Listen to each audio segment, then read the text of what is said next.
General body meeting కి విచ్చేసినటువంటి ZP chairperson Padmavati గారిని స్టేజ్ మైక్ కి రావాల్సిందిగా ఆహ్వానిస్తున్నాను.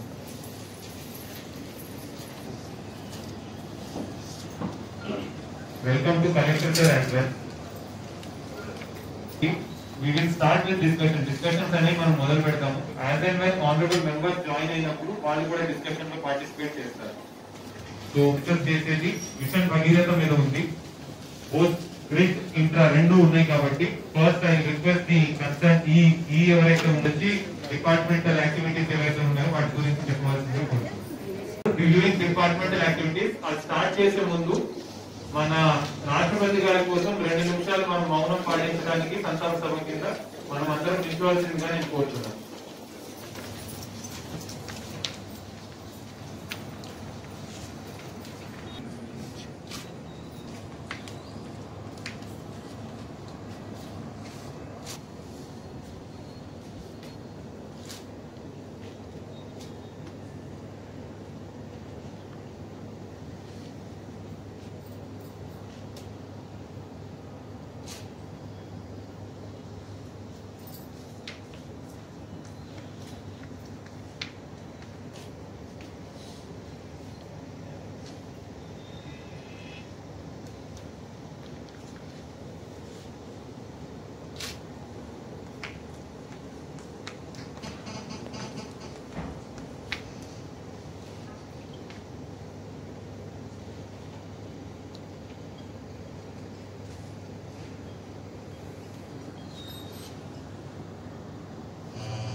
We have expressed grief. ఈగారు మీరు ప్రొసీడ్ అవ్వండి. 5.5 కోట్లు మంజూరైంది. పెట్టలలో వేసాం, 12 సక్సెస్ అయినాయి.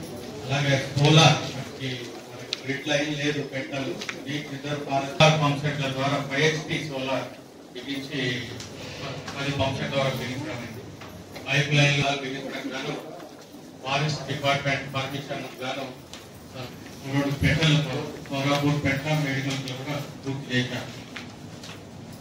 ఇది కాకుండా మనం పాత ట్యాంకులు కూడా 659 ట్యాంకుల ద్వారా కనెక్షన్ ఇవ్వడం జరిగింది. ఇవి కాకుండా రూర్బన్ ట్యాంక్ లో కూడా పెరుకొత్తపల్లి మండలాల్లో ఎండిపి పైపు కనపడకుండా మొత్తం పూర్తి చేయడం, నల్లా దిమ్మెలు భగీరథ నిధులు ఉంటే భగీరథలో కానీ లేకుంటే గ్రామ పంచాయతీ ఫండ్స్ ద్వారా నల్లా దిమ్మెలు కూడా కట్టించడం జరుగుతుంది. అలాగే సీసీ రెస్టరేషన్ కూడా. ట్యాంక్స్ మీకు తెలుసు, మొన్న ఒక చిన్న ట్యాంక్ కి కూలిపోతే అదేదో సోషల్ మీడియాలో కానీ పేపర్లో కానీ ముఖ్యమంత్రి గారిని రిఫ్లెక్ట్ చేస్తున్నారు. ఒక చిన్న అధికారి తప్పిదం వల్ల ఎంటైర్ సిస్టమ్ని ఒక రాష్ట్ర ముఖ్యమంత్రి గారిని చేయగలిగినంత తప్పిదం అయిపోయింది. కాబట్టి మీరు ఒక్కొక్కసారి స్టాండర్డ్స్ని మెయింటైన్ చేస్తూ ఇంకొకసారి కింది స్థాయి అధికారులను ఇంకా కొంచెం మీరు చెప్పినట్టుగా ఆ స్టాండర్డ్స్ ఉంటే ఆ మెకానిజం ఉంటుంది, దాన్ని ప్రాపర్గా యూటిలైజ్ చేసుకుంటే మనకి యూస్ఫుల్గా ఉంటుంది సార్. ఇది నా రిక్వెస్ట్. ఎస్ఎఫ్సి కానీ మనకు 9% తెలుసు సార్, ఇంకా ఎక్కువ ఇప్పుడు మనకు వచ్చి జీపీపీఎస్ మీకు తెలుసు కదా సార్, ఎవరికి తెలియదు. కాబట్టి స్పెసిఫిక్ టైమింగ్స్ కంపల్సరీ ఆ టైంలో ఎంపీడీఓ, ఎంపీఓ, ఏపీఓ ముగ్గురు అవైలబిలిటీ ఉండాలి. ఏ టైంలో ఉంటున్నారు, ఏ టైంలో వెళ్తున్నారు. ఫీల్డ్ విజిట్ పోతే ఏఈలు కానీ ఎలక్ట్రిసిటీ ఏఈస్ కూడా సార్ వాళ్ళు విజిట్ చేస్తున్నా అంటారు, మంత్లీ లాగ్ ఇవ్వాలి సార్. ఎక్కడెక్కడ విజిట్ చేసినారు ఏందనేది డిఈ గారికి ఇవ్వాలి. ఏది ఇవ్వట్లేదు, అసలు పని చేయట్లేదు, కేవలం టైం పాస్ చేసేసి పోతున్నారు. జీతం వస్తుంది, మాకు జీతం 2500 సార్. ఒకరోజు హైదరాబాద్ నుంచి ఇక్కడికి వచ్చి పోతే డీజిల్ ఖర్చు, మాకు అవసరం కూడా లేదు ఇక్కడికి రావడానికి యాక్చువల్గా. కాకపోతే మేము ఏదో అభివృద్ధి చెందుతుంది, ఏదో కొత్త కలెక్టర్ గారు వచ్చారు, కొత్త సిఇ గారు వచ్చారనే ఆశతోని నేను మా బాధంతా వెళ్ళిపోతున్నాను. ఈ సిస్టమ్ని కొంచెం ఈ జిల్లా పరిషత్ మీటింగ్ 1 డే కాకుండా దీన్ని 3 డేస్గా కానీ 2 డేస్గా కానీ కన్వర్ట్ చేసి ఇంకా చర్చను ఇంకా సద్వినియోగపరిచి ప్రొడక్టివ్గా మార్చాలని కోరుకుంటున్నాను సార్. Thank you. చాలా ఇబ్బందికి గురి చేస్తున్నారు. సపోజ్ ఉమామహేశ్వరంలో ఒక ఇసుక ట్రాక్టర్ దేవుని గుడికి పోతుంటే మీ సిబ్బంది అడ్డుకున్న తర్వాత ఎమ్మెల్యే గారు ఫోన్ చేశారు, చేసినాక ఎంపీ గారు ఫోన్ చేశారు, అది ఉమామహేశ్వరం టెంపుల్కి వెళ్తుంది, దాని అన్ని ఉన్నాయని చెప్పేసి చేసిన తర్వాత మీ ఆఫీస్ లో కూర్చొని ఏం మాట్లాడుతారు అంటే ఎమ్మెల్యే చెప్తారు అన్నా, ఎంపీ చెప్తున్నా మా చట్టాలు మా తెలియవా, నేను చూసుకోలేదా అన్నారు. సరే ఇంత చేసిన తర్వాత నేను ఒక ఆర్టీఐ ఫైల్ చేయించిన. లాస్ట్ 1 year లో జూలై 6th రోజు జరిగింది ఇదంతా. లాస్ట్ 1 year లో మీరు ఏమేమి ట్రాక్టర్స్ పట్టుకురు, ఎంతెంత ఫైన్ చేశారు అన్ని ఉన్నా సరే ఒక అధికారి లేడని చెప్పి వాడిని 4 రోజులు ఎక్స్ట్రా ట్రాక్టర్ ఉంచుకుంటే వారి జీవనోపాధి దెబ్బతింటది కదా. దానికి మీరే రకంగా సమాధానం చెప్పుకుంటారు? వాడు తప్పు చేసిండు, ట్రాక్టర్ పెట్టుకున్నారు, ఫైన్ వేయాలి, వెంటనే వదిలేయాలి. మీరు మీ అధికారం వాడిని పట్టుకునే వరకేనా, వాడిని బయటకు వదిలే వరకు, వాడి దగ్గర ఫైన్ వేసుకుని వదిలేసి పంపే వరకు ఏ రకంగా ఈ చట్టాన్ని మిస్యూజ్ చేసుకుంటారు? ఆర్టీఐ జూలై 6th వేస్తే ఈరోజు September 10th, ఇప్పటి వరకు ఏ రకమైన ప్రూఫ్స్ కానీ ఏ రకమైన ఇన్ఫర్మేషన్ కానీ ఏలేదు. అంటే ఏం పట్టవా చట్టాలు? కేవలం మీరు పట్టుకోవడానికి, ప్రజల్ని ఇబ్బంది గురి చేయడానికి నా చట్టాలు? ఇన్ఫర్మేషన్ ఎక్కడ ఇస్తారు? మీ మండలంలో ఆఫీస్ మరియు ఏం చేస్తారంటారు అది ఇస్తారు. దాని ఇన్ఫర్మేషన్ ఇవ్వడానికి 30 days అయిపోయింది కదా. మీరు ఏ రకమైన ఇప్పుడు 30 days లో ఆర్టీఐ చట్టం ప్రకారం 7.2 ప్రకారం మీరు 30 days లో యాక్షన్ తీసుకోవాలి. లేకపోతే ఆ అధికారి, సంబంధిత అధికారి ఎందుకు ఇవ్వలేదో చెప్పాలి. మీరు పై అధికారి కాబట్టి, డిస్ట్రిక్ట్ అధికారి కాబట్టి మీరు చట్టాలు ఉంటే మేము చట్ట ప్రకారం పోతామని చెప్తారు కదా. ప్రతి ప్రజాప్రతినిధులు కూడా లెక్క చేయకుండా పోతారు కదా. మేము ప్రజాప్రతినిధులు అంటే ఊరికి ఆటాడుకోవడానికి రాలేదు. ఇక్కడ ఉన్న ప్రజాప్రతినిధి గారు కూడా ప్రతి ఒక్కరు కూడా మేము ప్రజల సమస్యలు తెలుసుకుని వాళ్ళకి ఇబ్బంది కలగకుండా చేయాలని చూస్తాం. మీకు చట్టాలు ఉన్నప్పుడు చట్టాలను మేమేం తప్పు పట్టట్లేదు, కానీ చట్టాలు కూడా చూస్ చేసుకోవాలి కదా ప్రజలకి. మా సిఓ కొత్తగా అయినటువంటి మణికుమార్ సార్ గారికి, కలెక్టర్ గారికి, ఎమ్మెల్యేలు అయితే లేరు, అందరికి జడ్పీటీలకు, ఎంపీపీలకు ప్రతిరోజు మండలాల్లో జరుగుతాయి. మీరు అర్థం చేసుకోవాలి ఎందుకు వస్తున్నాం మనం. ప్రతి మండల సమావేశానికి సర్వసభ్య సమావేశం పోయినప్పుడు అక్కడ మండల అధికారులు వస్తారు, కలెక్టర్ గారు కొంచెం దృష్టి పెట్టాలి. పోయినప్పుడు అక్కడ ఏఈ గారు వస్తారు, డిఈ వస్తారు. వచ్చినప్పుడు అక్కడ సమస్యను మనం పరిష్కరిస్తాం, అడుగుతాం. ఆ సమస్యను అడిగినప్పుడు ఆ సమస్య పరిష్కారం కానప్పుడు ఆ స్థానికంగా ఉన్నటువంటి ఎంపీపీ కానీ, జడ్పీసీ కానీ జిల్లా అధికారుల నుంచి కలెక్టర్ గారు కావచ్చు, జాయింట్ కలెక్టర్ కావచ్చు, డిఆర్ఓ కావచ్చు, జిల్లా వ్యవసాయ అధికారి కావచ్చు, ఎలక్ట్రికల్ ఉంటే ఎస్సీ గారు కావచ్చు, ఎస్సీ గారు రాలేకపోతే కలెక్టర్ గారు పరిష్కరిస్తే ఆయన తరఫున ఎవరైనా వచ్చినప్పుడు ఆ సమస్యలను మినిట్ బుక్ లో చేయాలి. ఇక్కడ మినిట్ బుక్ అవుతుందో నాకు తెలియదు. మినిట్ బుక్ చేసేసి ఏ సభ్యుడు ఏ క్వశ్చన్ అడిగాడు అవుతుందమ్మా చేస్తున్నారా, అది ఒక వీడియో తీసుకుని రాయాలి, మినిట్ బుక్ లో రాయాలి. నేను మళ్ళీ నాటి మీద నాకు ఏ సమస్యను లేవనెత్తినాయో ఆ సమస్యను పరిష్కారం అయిందా లేదా, ఆ సమస్య సంబంధిత అధికారి మీద మీరు రాకుండా లేదా, ఆ సమస్య పరిష్కారానికి ఏం చర్య తీసుకున్నారు, మళ్ళీ నెక్స్ట్ మీటింగ్ లో మాట్లాడాలి. అది జనరల్ పార్ట్. నేను మండలంలో పోతున్నా, అక్కడ ఏ జిల్లా మండల అధికారి మాట్లాడాడు, నా మరొకరికి చెప్పుకోవాలి. జిల్లాలో ఉన్నటువంటి అధికారిని జిల్లా అధికారి చెప్పుకుంటే ఆ జిల్లా అధికారి మండలంలో ఉన్న అధికారి చర్య తీసుకోవడమా లేకపోతే ఎందుకు చేయలేదు అనేది ఒక మండలంలో ఈ మైనింగ్ జరుగుతుంది, ఇక్కడ రావాల్సినటువంటి డబ్బు ఇంత వచ్చింది, మనకు రాష్ట్రానికి పోయినప్పుడు జిల్లా కొద్ది ఖర్చు పెట్టుకోవచ్చు. మీరు ఆల్రెడీ పైన మంత్రులు ఉంటారు, విప్ గారు ఉంటారు, చెప్పింది మీరు చొరవ తీసుకొని సంబంధిత మంత్రి గారితో మాట్లాడుతూ మన జిల్లాకి డబ్బు వస్తుంది సార్, మీరు త్వరగా ఒక్కసారి మీ దృష్టికి చెప్తున్నా, మీరు మంత్రి గారితో మాట్లాడతారు, మనకు రావాల్సిన వాటి తీసుకొస్తారంటే మేము లెటర్ పెడతాం. మా విప్ గారు, జడ్పీ చైర్మన్ గారు, మేము పెట్టి వాళ్ళ మంత్రి గారి దగ్గర పోయి మా వాటర్ మేము వాడుకోవడానికి ప్రయత్నం చేస్తాం. ఇది మీరు చేయాలి. బేసిక్ ఫండమెంటల్ బేసిక్ చేయకుండా నేల పెట్టి సాగు చేస్తున్నాం మన జనరల్ పార్టీలో. ఏమైతుంది, 4 ప్రజలు వస్తున్నారు, వాళ్ళు ఫోటో కొట్టుకుంటారు, పొద్దుగాల ఫోటో. దానివల్ల ఏమవుతుంది సార్, రోడ్డు మీద కొట్టడానికి మా ఫోటో వస్తుంది, ఇక్కడ ఎందుకు మా ఫోటో? అది కానీ చెప్పేది మీకు అర్థం చేసి మీరు ప్రజలకు ఫస్ట్ మీ పందా మార్చండి. జిల్లా అధికారిగా మీ పందా మార్చండి. మా పందా మార్చుకున్నాం కానీ మీరు మారలేదు. మీరు మార్చేసి ఆటోమేటిక్ మార్చి మాకు బేసిక్ ఇవ్వండి, మేము చదువుకుంటాం. మేము ప్రయత్నం చేస్తాం, గవర్నమెంట్కి రావాల్సిన మీ లెవెల్ మీరు ప్రయత్నం చేయండి, కానీ మా లెవెల్కు మేము ప్రయత్నం చేస్తాం. ఇప్పుడు ఎన్ఆర్జీఎస్ ఉంది సార్, ఎన్ఆర్జీఎస్ ఎంతో పని చేయొచ్చు. డిఆర్డీ గారు తలుచుకుంటే మేము మాతో పరిగెత్తి చేయొచ్చు. ఇలా మెదక్ జిల్లాలో ఏం జరుగుతుంది, మనకంటే ఏం జరుగుతుంది ఎన్ఆర్జీఎస్ లో? మనం ఏంటి మా సభ్యులను తీసుకుపోయి చెప్పాలి అక్కడ డిఆర్డీ గారు కానీ వాళ్ళు కానీ పక్క జిల్లాలు తీసుకుపోయి మీకు ఇలా చేసుకోవచ్చు, ఇలా చేస్తే మీకు నేను సపోర్ట్ ఇస్తాను. ఇలా మన ఇద్దరికి ప్రజాప్రతినిధులకు అధికారులకు చాలా వ్యత్యాసం ఉంది, అది కరెక్ట్ కాదు. ప్రజాప్రతినిధులు అంటే దొంగలా చూస్తున్నారు, అధికారంగా మేము దొంగలా చూస్తున్నాం, అది కాదు. అక్కడ మనమందరం కలిస్తేనే కోఆర్డినేట్ చేస్తారు, ప్రజలకు న్యాయం చేస్తారు, లేకపోతే జరగదు. అదొక్కటి గుర్తుపెట్టుకోండి. జిల్లా అధికారులు అందరూ మీ కలెక్టర్ గారు మీరు కొత్తగా వచ్చారు, మీ మీద మాకు చాలా ఆశలు ఉన్నాయి, మీరు ఒక చేయాలని తపన ఉంది, మీరు మీకు మీ సహకరిస్తాం అందేం లేదు. ఫస్ట్ మన జిల్లాలో ఉన్నటువంటి నియోజకవర్గానికి ఏ నిధుల నుంచి ఎన్ని నిధులు వచ్చినాయి, ఎన్ఆర్జీఎస్ లో ఉన్నటువంటి పనులు ఏంటి, ఎడ్యుకేషన్ లో ఏమైనా డబ్బులు వచ్చిందా, రాలేదు. హెల్త్ లో ఏమైనా డబ్బులు వచ్చిందా, ఈ నెల వచ్చింది. దీని కూడా ఖర్చు పెట్టడానికి ఒక జీవో ఇస్తారు. హెల్త్ లో ఇలా కరోనా విషయంలో జిల్లా డబ్బులు వచ్చినాయి, ఎన్ని డబ్బులు వచ్చినాయి, ఇక్కడ ఖర్చు పెట్టిండ్రు, ఎక్కడైనా మీకు ఏమైనా సపరేట్ గా ఏమైనా ఆర్డర్ ఉంటే చెప్పండి, మేము చేసి పెడతాం. మీ ఆధ్వర్యంలో అయితే కానీ ఏమైందంటే ఫలానా డెప్యూటీసీ ఎంపీపీ కలవడం వల్ల మా హాస్పిటల్ కు ఒక రూపురేఖలు వచ్చినవి అని చెప్పుకోవడానికి అతను ప్రయత్నం చేస్తారు. అంతే, నేను తప్పు పట్టడం లేదు. ఏం లేదు, మీరు ఎక్కడ డబ్బులు వస్తుందో చెప్పలేదు, ఎక్కడ చేయాలో చెప్పలేదు, ఎక్కడ పెడుతుందో చెప్పలేదు, ఎక్కడ పని అవుతుందో నాకు తెలియదు. అయిపోయారు నాకు తెలియట్లేదు. అందుకని నేనేమంటున్నా, కోఆర్డినేటర్ తీసుకురండి చేసి వాళ్ళు పట్టుకొచ్చి తీసుకుని ఇస్తాను సార్. ఇప్పుడు మిగతా స్టేట్ లో వేరే డిస్ట్రిక్ట్ లో అన్ని దగ్గర వచ్చింది, కేవలం మన డిస్ట్రిక్ట్ లోనే ఆగడానికి కారణం ఎందుకంటే మన డిస్ట్రిక్ట్ లోనే ఎన్హాన్స్ చేస్తారా, వేరే ఎక్కడ చేయకుండా? అక్కడి నుంచి వచ్చిన తర్వాత మనము పాతది అరియర్స్ తీసి ఎన్ని క్లెయిమ్ చేసి వాళ్ళు సబ్మిట్ చేయడం లేట్ అయింది సార్. స్పెషల్ ఆఫీసర్స్ సబ్మిట్ చేయడం లేట్. ఇప్పుడు 1 year అయిపోయింది సార్, మళ్ళీ నవంబర్ వస్తుంది. మళ్ళీ నవంబర్ 2019 నుంచి వాళ్ళు ఈ పాండమిక్ టైంలో వాళ్ళ కుటుంబాలు ఏమైపోతాయి ఖచ్చితంగా చేస్తాం సార్. ఈ ప్రైవేట్ స్కూల్స్ చెప్పండి సార్, ప్రైవేట్ టీచర్స్ కి జీతాలు, ప్రైవేట్ స్కూల్స్ మీద తీసుకున్న చర్యలేదు. ఏ ప్రైవేట్ స్కూల్ కైనా జిల్లాలో నోటీస్ ఏమైనా సర్వ్ చేయబడిందా సార్? మన పాండమిక్ సిచ్యువేషన్ లో ఒక జియో ఇష్యూ చేయడం జరిగింది, 45 జియో. 45 జియో ప్రకారము మేము ప్రైవేట్ స్కూల్స్ అసోసియేషన్ మీటింగ్ పెట్టాం సార్. వాళ్ళు మార్చి ఏప్రిల్ వరకు ఇచ్చారు సార్ జీతాలు.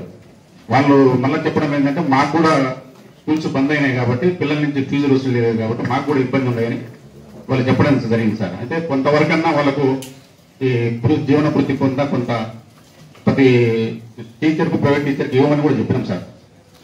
వాళ్ళందరూ ఆన్లైన్ క్లాస్ ద్వారా ఫీజు కూడా కలెక్ట్ చేస్తున్నారు. అవును సార్. సార్ ఫీజులు సార్ ఫీజు కలెక్ట్ చేస్తున్నారు కదా.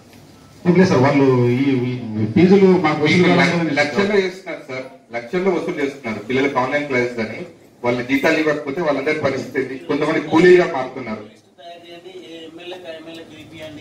మీటింగ్ ఏర్పాటు చేయండి, ఎమ్మెల్యేలతో అటువంటి కరెస్పాండెంట్స్ ఎవరైతే ఉంటే వాళ్ళతో నిజం కలెక్టర్ గారు చెప్పినట్టు వసూలు చేసిననుకో తప్పకుండా మన బాధ్యత కూడా అవుతుంది. టీచర్స్ కూడా ఎంతో కొంత ఇచ్చేటట్టుగా మనం మా పాప కూడా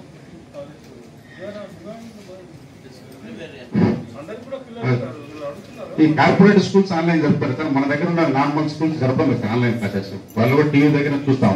వాళ్ళకు ప్రైవేట్ టీచర్స్ వచ్చేది అరకుర జీతం, అది కూడా వాళ్ళు ప్రైవేట్ స్కూల్లో వాళ్ళు ఆన్లైన్ క్లాసెస్ కండక్ట్ చేస్తున్నారు. డెఫినెట్ గా వాళ్ళు ఇది అన్ని అఫీషియల్ జరిగిపోతుంటారు, తెలియకుండా జరుగుతారు. కాబట్టి వాళ్ళని మనం తెలియకుండా మీటింగ్ పెట్టిస్తాం సార్. వాళ్ళు మానవీయ కోణంలో ఆలోచించకుండా అట్లా చేస్తే టైం వచ్చినప్పుడు ఇబ్బంది పడుతుంది. దీన్ని కొంచెం హెచ్చరిక చేయాలి. చేసాం సార్, మార్చి ఏప్రిల్ ఇచ్చింది సార్, తర్వాత జీతాలు ఆపారు సార్. మన స్కూల్ టీచర్కే పదే చెప్పండి, వాళ్ళే చెప్తారు ఏ స్కూల్ ఎంత వసూలు చేస్తున్నారు.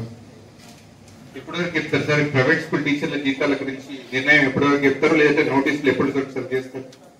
అన్కండిషనల్ గా ఉంటే మళ్ళీ నెక్స్ట్ మీటింగ్ లో కూడా ఇదే క్వశ్చన్ అరేజ్ అవుతుంది, మళ్ళీ అప్పుడు కూడా స్కూల్ స్టార్ట్ కాకపోవచ్చు.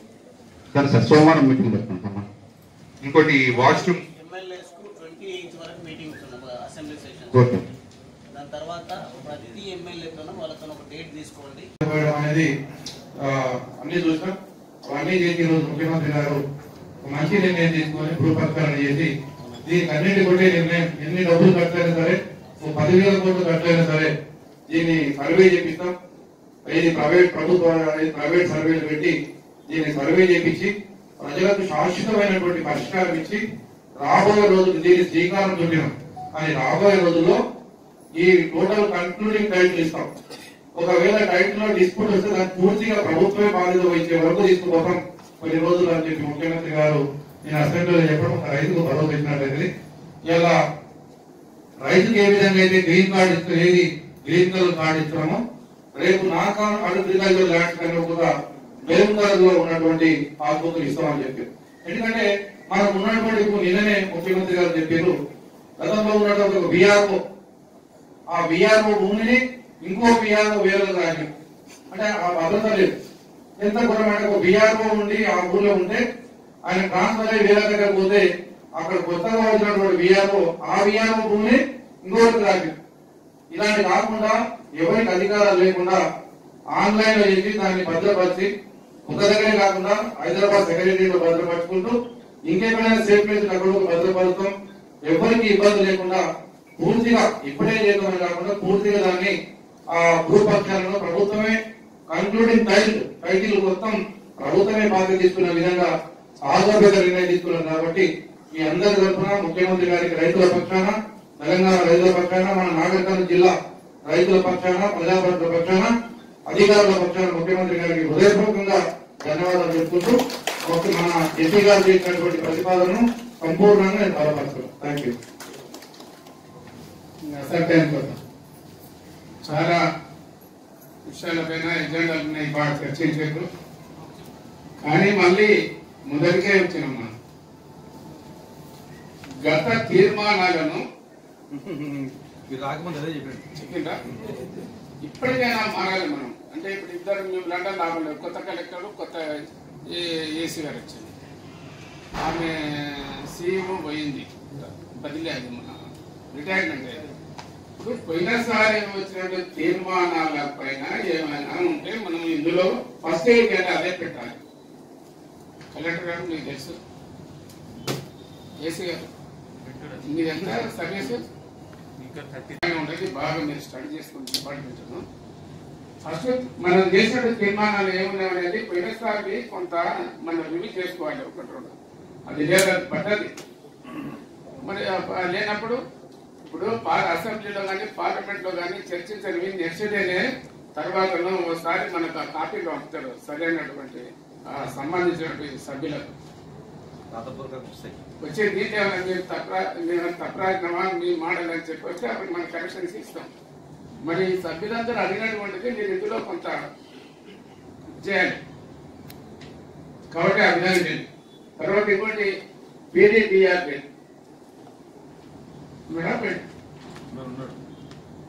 ఇప్పుడు మీరు ఒకటే దీనికి మన ఈ 43 అంశాల గురించి కేంద్ర ప్రభుత్వము రాష్ట్ర ప్రభుత్వాల ద్వారా అమలైనటువంటి ఏవైనా పథకాలు ఉండవో వాటిని కేంద్ర ప్రభుత్వము రాష్ట్రాలను సంప్రదించి పీజీ డిఆర్డిఏ పీడీ ద్వామా ఈ 2 జిల్లాలో బాగా పనిచేసేటువంటి అన్ని విషయాల్లో దీన్ని మననే పోయిన 2 ఏళ్ల కిందనే దిశ కార్యక్రమం మనం పెట్టుకున్నాం. దిశ కార్యక్రమానికి కొంతమంది ఎంపీలు వచ్చాం. దాంట్లో జడ్పీటీసీ సభ్యులు కాదు, మరీ తప్ప అందరూ శాసనసభ్యులు వచ్చారు. మనం చాలా దాన్ని డీటెయిల్ గా మనం చర్చించుకోవడం జరిగింది. మీరు ఇంకా మారలేదు. దయచేసి ఇక మనం ఏంటంటే దయచేసి మీ సందర్భంగా జిల్లాధికారులు కూడా విజ్ఞప్తి చేసుకుంటాను.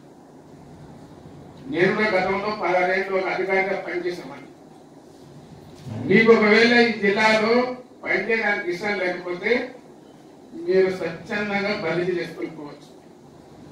కానీ ఈ వెనుకబడినటువంటి జిల్లా ఇప్పుడిప్పుడే అభివృద్ధి జిల్లాను మీ మనస్ఫూర్తిగా మీరు పనిచేయకపోతే దయచేసి మాకు ఇబ్బంది అవుతుంది. మేము ఆ గోల్ రీచ్ కాకపోతే మేము ఉండేలాము. ప్రజాప్రతినిధులుగా ప్రభుత్వాలు ఇన్ని కోట్ల రూపాయలు ఇంత విధానాలను కొత్త కొత్త పథకాలను తెచ్చినప్పుడు మీరు దాన్ని అమలు చేసే బాధ్యత మీది. ఆ అమలు చేసేది 100% మరి జిల్లా మరి రాష్ట్రంలో ఎన్నో గ్రేడ్లో ఉందో నాకు తెలియదు. అది కలెక్టర్ గారికే తెలియాలి. మరి అటువంటి అప్పుడు ఇప్పటికే చాలా మంది నేను వచ్చిన తర్వాతనే ఈజీఎస్ ఆ మహిళా శాసనసభ్యులు అంటే ఈజీఎస్ పేమెంట్ పంపిణీ విషయం ఇవన్నీ అడుగుతున్నారు. కానీ ఆయన వచ్చి ఆయన రక్తాన్ని ఇతరులకు దానం చేసిండు.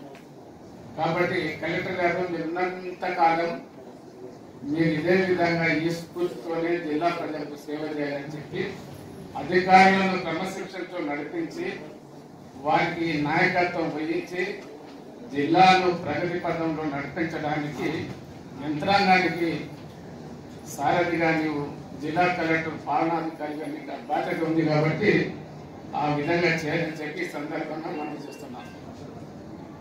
మరి నాడు నేను ఒక ప్రతిపాదన చేస్తున్నా, దాన్ని జనార్దన్గా ప్రతిపాదిస్తాను.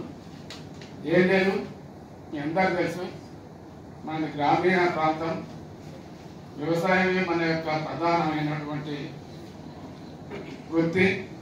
వ్యవసాయం అంటే దానికి భూమి ఉంటేనే వ్యవసాయం. కాబట్టి ఈ మధ్యనే మన గౌరవ ముఖ్యమంత్రి గారు దేశంలోనే ఒక ఆదర్శంగా నిలిచి అద్భుతంగా చరిత్రను సృష్టించినటువంటి ముఖ్యమంత్రి గారు తీసుకున్న నిర్ణయం ఏదైతే ఉందో ఈ రెవెన్యూ చట్టం. ఈ రెవెన్యూ చట్టం ద్వారా రైతుకు ఉన్నటువంటి లాభాలు నష్టాలను 2-3 రోజులు శాసనసభలో చర్చ జరిగింది. మరి దానికి ముఖ్యమంత్రి గారికి ప్రతి పల్లెలో ప్రతి రైతు పార్టీతో నిమిత్తం లేకుండా అందరూ కూడా ఆయన అభినందించడం జరిగింది. ఈ సందర్భంగా నిన్న మరి వ్యవసాయానికి సంబంధించి, ఫారెస్ట్ సంబంధించి, పొడి భూములకు సంబంధించి, అసైన్మెంట్ సంబంధించి మన విప్ గారు కూడా మాట్లాడడం జరిగింది. వాస్తవమే, భూమి అనేది అంటే సంస్థలకైనా లేకపోతే భూస్వాములకైనా లేకపోతే ఎవరికైనా సరే భూమి ఎక్కడి నుంచో ఒకరి ద్వారా వాళ్ళకి వచ్చింది. అది భూమి అనేది ఇది సమాజానికి సంబంధించినటువంటి భూమి. ముందు తరాలు చదువుకున్న వాళ్ళు లేకపోతే ఇంకో రకంగా అభివృద్ధి చెందినటువంటి వాళ్ళందరూ కూడా భూమిని వాళ్ళు సంపాదించుకున్నారు. కానీ ఈ ప్రజాస్వామ్యంలో మరి ఆనాడు పివి నరసింహరావుతో సహా భూ సంస్కరణ చేసిన తర్వాత ఈ అసైన్ ల్యాండ్స్ ఏవైతే ఉందో అసైన్ ల్యాండ్స్ ప్రభుత్వం ఈ పేదవాళ్ళకి ఇచ్చింది. ఇచ్చినటువంటి భూమి ఎవరికి ఇచ్చినా పేదవాళ్ళకి ఇచ్చినప్పుడు శాశ్వతంగా వాళ్ళకి పట్ట హక్కు ఉంటుంది. దురదృష్టం ఏంటంటే ఆనాటి పరిస్థితుల్లో ఆ సర్టిఫికెట్ ఇచ్చారు, ఈ భూమిని మేము ఎప్పుడైనా స్వాధీనం చేసుకోవచ్చని ఆ పట్టా సర్టిఫికెట్ ఉన్నది. మరి అందరూ కూడా ముఖ్యమంత్రి గారిని ఈ సందర్భంలో అభినందిస్తూ ఒక తీర్మానం చేయాలని సందర్భంగా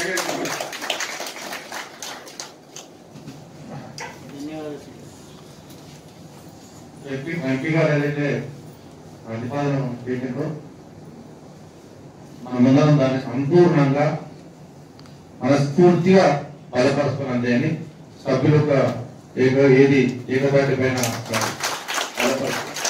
ఎందుకంటే చాలా రోజులుగా గ్రామాల్లో ఇబ్బంది పడుతున్నటువంటి సమస్యను గత ప్రభుత్వాలు చేయలేకపోయాయి. ఎందుకంటే టెక్నాలజీ మారుతుంది, ఆ టెక్నాలజీ ప్రకారంగా మార్చాలి ప్రభుత్వాలు. ఆ ప్రభుత్వంలో మారినప్పుడు ఒక ముఖ్యమంత్రి హోదాలో ఉండి జరుగుతున్నటువంటి అన్యాయాన్ని మార్చకపోతే అది ఘోరమైనటువంటి నేరం అవుతుంది ప్రజాప్రతినిధి. ఎందుకు చేయలేకపోయారంటే ఓటు బ్యాంకును ఆధారంగా పెట్టుకొని చేయలేకపోయారు. కానీ ముఖ్యమంత్రి గారు సాహసోపేత నిర్ణయం తీసుకొని ఏది ప్రజాక్షేత్రంలో ఉన్నప్పుడు ప్రజలకు న్యాయం చేయలేదు, కాలానుగుణంగా మారకపోతే ప్రజలకు న్యాయం చేయకపోతే నేను ముఖ్యమంత్రిగా ఉండి నేను నేరం చేసినామని చెప్పి ముఖ్యమంత్రి గారు సాహసోపేత నిర్ణయం అన్ని 25 రాష్ట్రాలకు మార్గదర్శిగా మదర్ స్టేట్ అయినా ఈరోజు మనం గురు పక్షాలను మదర్ స్టేట్ అయినా అలాంటి నిర్ణయం తీసుకున్నందుకు ముఖ్యమంత్రి గారికి ఇలా ప్రజలు 190% ప్రజలు ఎన్నో రోజులు అవసరం పడి వీఆర్ఓ తిరిగి తిరిగి తిరిగి తిరిగి విసుగు వేసారి మొన్న ఎంత ఇబ్బంది పడమో గ్రామాల్లో మందికి నెగిటివ్ రావడం జరిగింది సార్. ఇందులో ప్రజెంట్ గా ఇప్పుడు 2179 యాక్టివ్ కేసులు ఉన్నాయి సార్. దాంట్లో 25 మంది మరణించారు సార్. ప్రభుత్వం కరోనా తీవ్రత దృష్ట్యా ప్రతి మనిషికి కరోనా టెస్ట్ చేయాలనే ఉద్దేశంతో ర్యాపిడ్ టెస్ట్ కిట్స్ ను అందించడం జరిగింది సార్. మన జిల్లాకు ఇప్పటి వరకు 45,475 ర్యాపిడ్ కిట్స్ వచ్చాయి sir, rapid testing kits sir. దాంట్లో మనం సార్ ఇప్పటి వరకు 40,169 ర్యాపిడ్ కిట్స్ మనం చేసాం సార్ మన జిల్లాలో. ఇంకా 5,300 టెస్ట్ మనకు అవైలబుల్ ఉన్నాయి సార్ కిట్స్. సో డైలీ ప్రతి ప్రాథమిక ఆరోగ్య కేంద్రంలో 50 టెస్టులు చేస్తున్నాం సార్. 50 అంటే ప్రైమరీ కాంటాక్ట్ బట్టి ఎక్కువ మంది ఉంటే కూడా చేస్తున్నాం సార్. ప్రతిరోజు ఆయన యావరేజ్ గా మన జిల్లా మొత్తంలో 1700 ర్యాపిడ్ టెస్టులు చేస్తున్నాం సార్ ప్రతిరోజు. ఇప్పటి వరకు 18,620 మందికి హోమ్ క్వారంటైన్ లో ఉంచడం జరిగింది సార్. అంటే ప్రైమరీ కాంటాక్ట్ వీళ్ళందరికీ కలిపి సార్. వీళ్ళు 14 రోజులుగా ఆరోగ్య బృందాలు వీళ్ళు ప్రతిరోజు వాళ్ళ ఇంటికి చెక్ చేసి వాళ్ళను మా ఇంటికాడ మేము మేమేం చేసినాం చెప్పాడు బాబు. హోమ్ క్వారంటైన్ మా ఇంటికాడ మేము ఉన్నట్టే కదా. మీరేం ఎన్ని నిధులు వచ్చినాయి, ప్రభుత్వం ఎంత ఇచ్చింది, దాన్ని ఎక్కడ పైసలు ఖర్చు పెట్టిండ్రు, ఎంతవరకు మీరు ఐసోలేషన్లో ఉంచి వాళ్ళకి ఏం ట్రీట్మెంట్ చేసిండ్రు, ఎంతమంది మా ఐసోలేషన్ ఎగలేక ఉంచలేదా? సార్ మనకు మొదటగా 26,73,000 రూపాయలు మెడికల్ ఆఫీసర్స్ కు మొబిలిటీ కోసం జూన్, జూలై, ఆగస్టు కోసం 3 నెలల కోసం ఇచ్చింది సార్. అది 3 నెలల కోసం ఇచ్చింది సార్. 26 లక్షలు 26 లక్షలు సార్. ఏది ఎక్కడ పెట్టింది మన ప్రజలవి? అవి మెడికల్ ఆఫీసర్ రిలీజ్ చేశాం సార్ మండలాలు పిఎస్సీలో. శ్వేతపత్రం సార్ ఇచ్చేసాం. ఇవ్వండి మరి ఏమేమి ఖర్చు పెట్టింది, ఎక్కడ కొన్నారు, ఏమేమి కొన్నారు, ఏం సప్లై చేశారు, అంతే కదా?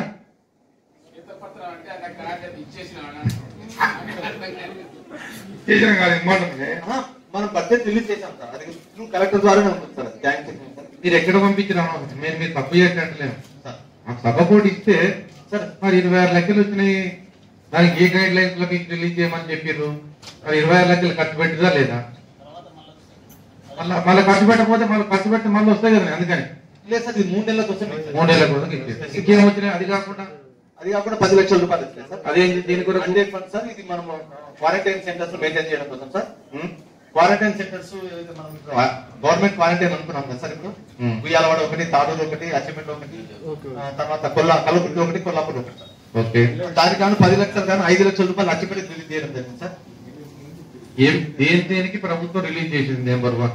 నెంబర్ 2 ఏ గైడ్ లైన్స్ రిలీజ్ చేసింది? మాకు పేపర్ ఇస్తే మీరు అక్కడ ఇందాక ఎంపీ గారు, నాగర్ కర్నూలు ఎమ్మెల్యే గారు, జడ్పీ వైస్ చైర్పర్సన్ గారు, టీసీఎంఎస్ చైర్మన్ గారు, అందరూ జడ్పీటీసీలు, ఎంపీపీలు, గవర్నమెంట్ అఫీషియల్స్ అండ్ మీడియా మిత్రులు అందరికీ hearty thanks for coming to this meeting and participating. ఇందులో మీరు చెప్పిన వాల్యుబుల్ సజెషన్స్ అన్ని కూడా we'll definitely incorporate. Minutes of the meeting ఏదైతే మీరు అన్నారో వీల్ డెఫినెట్లీ యాడ్. ఏదైతే పాయింట్స్ ఇష్యూస్ రేజ్ చేశారో నెక్స్ట్ మీటింగ్ కి దాని మీద యాక్షన్ టేకన్ ఏంటి అనేది కూడా వీల్ ఎన్షూర్ దట్ ఆ యాక్షన్ టేకన్ రిపోర్ట్స్ కూడా మీకు కన్వే అవుతాయి. దాని మీద ఫాలో అప్ చేద్దాం. సో ఇంతటితోటి I heartily thank everyone for participating and we can go for that. Thank you. అంటే ఫీల్డ్ స్టాఫ్ అది మీ దృష్టిలో కూడా ఉంది. దాదాపు 6-7 నెలల నుండి వాళ్ళు కొంత ఏమన్నా చొరవ చూపించి ఫండ్స్ ఉన్నాయంట స్కూల్ దాంట్లో. ఆ ఫండ్స్ తో వాళ్ళకి జీతాలు ఇవ్వడానికి ఎందుకు డిలే అవుతుందో ఒకటి చూడండి సార్. వర్కర్స్ తో సహా జీతాలు ఏం లేవు సార్, పెండింగ్ లేదండి. మీరు కనుక్కోండి.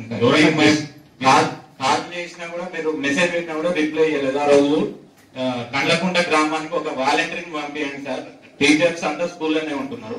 ఎవరైనా వాలంటీర్ని పంపండి. మండలంకి వెళ్ళి మేము ఇంతో అంతో ఫండ్స్ అన్న ఇస్తాం, లేదంటే పెట్రోల్ కి సంబంధించిన అమౌంట్.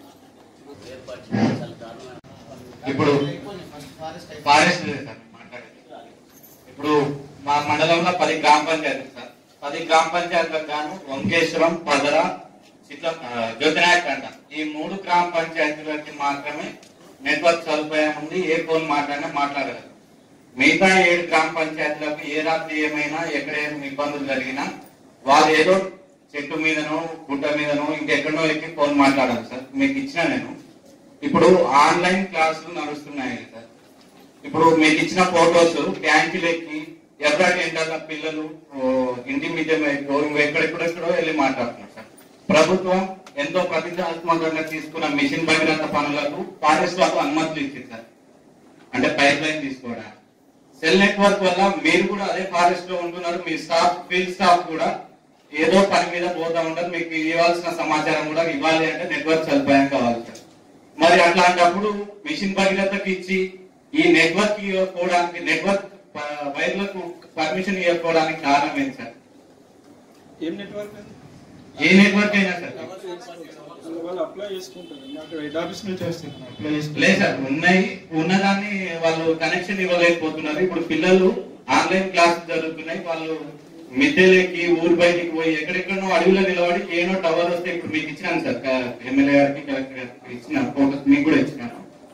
దానివల్ల చాలా ఇబ్బంది అవుతుంది. 1600 మంది విద్యార్థులు గవర్నమెంట్ స్కూల్లో చదువుతున్నారు. వాళ్ళు ఆన్లైన్ క్లాసెస్ వినాలి అని అంటే ఇప్పుడు ఏం జరుగుతుంది? వాళ్ళు కంపెనీ వాళ్ళు అప్లై చేసుకోలేదు. ఉన్నాయి సార్ మీ దగ్గర, తమ వద్ద మీకంటే ముందు ఉన్న డిఎఫ్ఓ గారి దగ్గర ఉన్నాయి, మీ బీసీసీ మిషన్ భాగీరథ స్టేట్ మొత్తం మన పెద్ద లెవెల్ ఆల్రెడీ డైవర్షన్ అయింది. డైవర్షన్ అయిన తర్వాతనే మనం స్టార్ట్ చేసాము. ఇది కూడా మనం మీరు చేస్తున్నారు సార్, కానీ నెట్వర్క్ సదుపాయం ఉండడం వల్ల ఇంకెంతో ఇది అవుతుంది కదా సార్. 1600 మంది విద్యార్థుల భవిష్యత్తులో మీరు కూడా ఒక కీ రోల్ ఉన్నారని చెప్తా వస్తున్నాను. ఎమ్మెల్యే గారు మొన్న అకారం అనే గ్రామానికి కొంత వాళ్ళు చొరవ చూపించగానే వాళ్ళకి నెట్వర్క్ వచ్చింది. అదే ఆ మండల ప్రజాప్రతినిధిగా నా మీద బాగా ఇబ్బందులు వస్తున్నాయి. అది మా ఎమ్మెల్యే గారికి కలెక్టర్ గారికి చెప్తా ఉన్నా. కొంత మీరు చొరవ చూపిస్తే విద్యార్థుల భవిష్యత్తుకి, మనం దేశ భవిష్యత్తుకి ఎంతో అందం మేలు చేసిన వాళ్ళం అవుతాం. కాబట్టి మీరు ఫారెస్ట్ పరిధిలో ఉన్న మిషన్ భగీరథ పక్క పోటీ అన్నా సరే వాళ్ళు తీసుకోవడానికి కొంత పర్మిషన్ ఇస్తే బాగుంటుందని నా మెయిన్ ఒపీనియన్.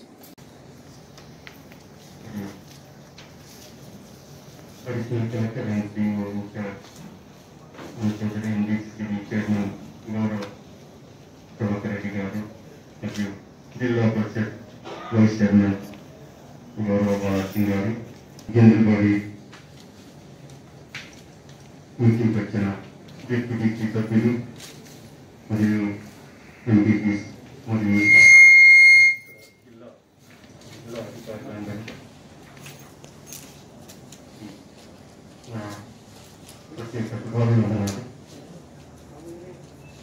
నేను నాట్ ఏ గుడ్ స్పీకర్, అంటే ఎక్కువ నేను మాట్లాడలేను, అంత మీకు ఆకట్టుకునేలాగా మాట్లాడే లేదు నా దగ్గర. బట్ విషయాన్ని మాత్రం మీకు క్లియర్గా చెప్పదలుచుకున్నా. ఫస్ట్గా మొట్టమొదటిగా నాకు ఈ జిల్లాకి 2వ కలెక్టర్గా గవర్నమెంట్ నియమించినందుకు మరియు ప్రభుత్వానికి నా కృతజ్ఞతలు మరియు ధన్యవాదాలు గౌరవ ముఖ్యమంత్రి గారికి. ఎందుకంటే నేను ఇక్కడే నా మొట్టమొదటి సర్వీస్ కూడా ఇక్కడే ప్రారంభమైంది. అది నాది ఒక 1996-97లో నేను ఇక్కడ పనిచేయడం జరిగింది. అప్పుడు కూడా నేను ఆ స్ఫూర్తితో, అప్పుడు ఏ రకమైన స్ఫూర్తితో అది కూడా ఇప్పటికీ నాకు పోలేదు. ఆ స్పిరిట్ పోలేదు, ఆ హార్డ్ వర్క్ నేచర్ అనేది నాలో ఉంది ఇప్పటికీ. అయితే ఈ సందర్భంగా మన ముఖ్యమంత్రి గారు తన ఉద్యమ సమయంలో మరియు రాష్ట్ర అవతరణ సమయంలో ఒక మాట చెప్పడం జరిగింది. మేము ప్రత్యేకంగా రాష్ట్రం ఏర్పడుతుంటే ఒక 2-3 గంటలు అదనంగా పనిచేసి మా రాష్ట్రాన్ని మేము అభివృద్ధి చేసుకుంటాం అనే మాట అన్నారు. అదే నాకు స్ఫూర్తి. అందుకే నేను బహుశా మన రాష్ట్రంలో అయితే ఎవరు కూడా 4 గంటలకు వేసి 5 గంటలకి గ్రామాలకు ప్రయాణమయ్యే కలెక్టర్లు ఎవరు లేరనుకుంటున్నాను. ఆ స్ఫూర్తితో నేను అడిషనల్ గా, ఎందుకంటే అందరూ కూడా 10 నుంచి సాయంత్రం 5, 6, 7, 8 వరకు ఎంతైనా పనిచేస్తారు. బట్ ఈయన అడిషనల్ ముఖ్యమంత్రి ఏదైతే అన్నారు 3 గంటలు అనేది నేను మార్నింగ్ అవర్స్ లో స్పెషల్ గా కేటాయించుకున్నాను. దానివల్ల ఏంటంటే ప్రజలకి గ్రామాలకు వెళ్ళినప్పుడు అక్కడి సమస్యలు అవగతం అవుతాయి. మనకి ఏమేమి సమస్యలు అనేది క్లియర్గా తెలుస్తుంది. వాళ్ళందరూ కూడా, ప్రతి ఒక్కరు కూడా వారి కార్యక్రమాలు వాళ్ళు బిజీ ఉంటారు. ప్రతి ఒక్కరు మన కలెక్టర్కి రాలేదు, ఎందుకంటే వాళ్ళకున్న సమస్యలు, వాళ్ళకున్న ఇతర కార్యక్రమాల వల్ల. ప్రభుత్వ విప్ గువ్వల బాలరాజు గారికి, జిల్లా కలెక్టర్ గారికి, మా సిఇఓ మధు చౌదరి గారికి, పెద్దలు ఎమ్మెల్యే